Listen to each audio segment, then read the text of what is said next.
All right, time to go all court TV. Here's a picture of the crime scene.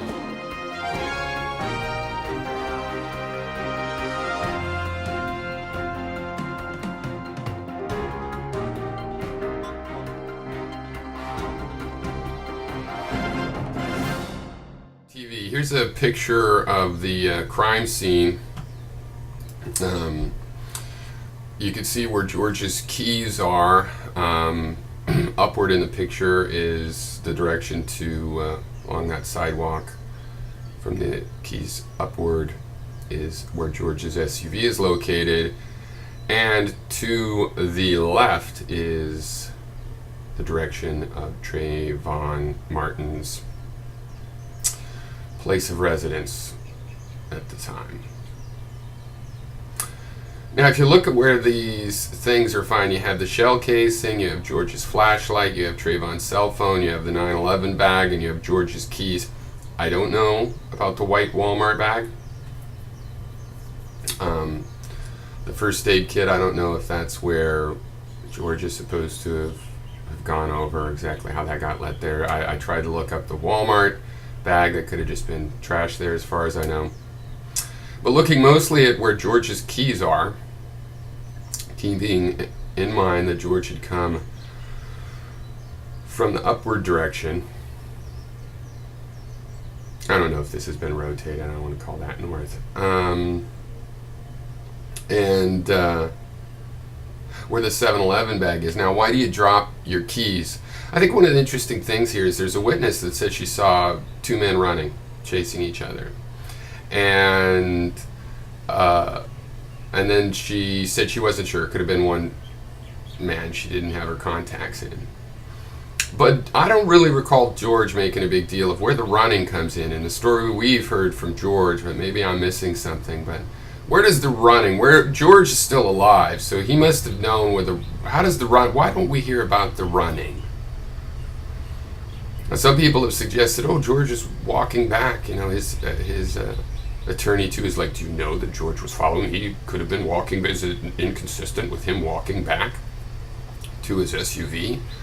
Well, if so, then what? Trayvon came up behind him? Or he was walking backwards? But look where George's keys are. That looks like where somebody started running or something. That's what you drop your keys you're holding, and then same with the 7-Eleven bag. It looks to me like that was dropped at the beginning of the action phase. This mysterious running. Now, if Trayvon was running towards George, how did he get killed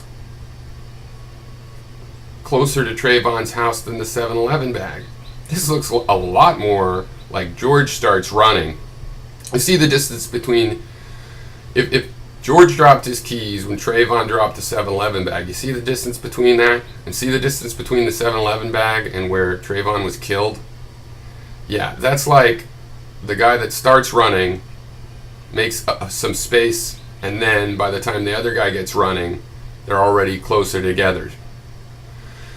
So yeah, Daiwana Man, looks a little bit like there might have been a pursuit.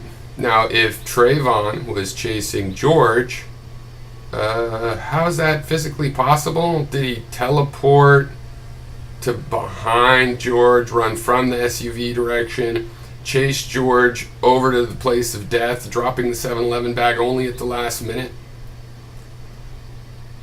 It doesn't look like that. It looks like Trayvon was down this pathway, going to the left, towards his home. Some sort of thing started at the point where the keys and the bag are, and it went towards Trayvon's home, which makes it look like Trayvon was still trying to go in the direction of his home, but he didn't have much time to do that. Yeah. I think it seems a little bit, and this is the speculation part here, that, George was worried that this goon would get away. And the cops were on their way, and instead of leaving it to them, he was afraid that the guy would disappear and it'd just be talking to the cops and wasted time. He didn't want to let that happen. So he went to make sure that Trayvon waited around for the cops. Trayvon got scared, or maybe George got scared. Maybe George showed he had the gun. Maybe George was chasing him, and then when they had the contact, maybe Trayvon was able to overpower George, and then George pulled out his, foot taller gun, and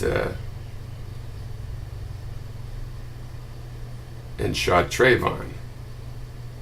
I don't see how these locations fit with this speculation, this disgusting speculation. Oh, but yeah, sure, Trayvon was trying to get away from George, but maybe in those last 3 minutes, maybe it all turned around and Trayvon became the aggressor all of a sudden.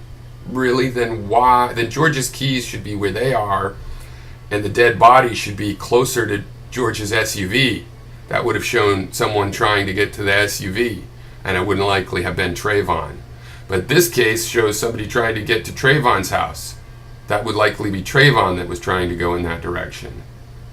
That shows that George probably still was following him, as he had been and as he admitted.